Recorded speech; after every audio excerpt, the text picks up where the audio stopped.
మాది వెల్జర్ల గ్రామం. నా పేరు దొడ్డి రవీందర్, ఆర్ఎంపీ డాక్టర్గా పనిచేస్తా. మనకి ఇక్కడ బోర్డు మీదనే సంసారం సహకారం ప్రగతి అని ఇచ్చారు. మేము రామలింగేశ్వర స్వామి ఇందులో సీతారామ పొదుపు సంఘంలో ఒక సభ్యునిగా ఉండి మా భార్య నేను ఉండి సహకారంతో, అంటే ఈ పొదుపు సంఘం నుంచి వాళ్ళు ఇచ్చిన సహకారంతో మా బాబుకు నీటిలో కోచింగ్ ఇప్పించిన ప్రగతి, అంటే మా బాబు ఎంబీబీఎస్ సీట్ వచ్చింది.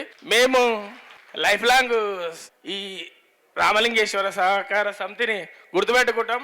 అలాగే ప్రజలకు కూడా సేవ చేస్తాం సార్. ఇక్కడున్న వాళ్ళు మీరు కూడా మన సహకార సంఘం నుంచి మీ పిల్లలను కూడా మంచిగా చదివిపించి అందరినీ మేధావులను చేయాలని కోరుకుంటున్నాను.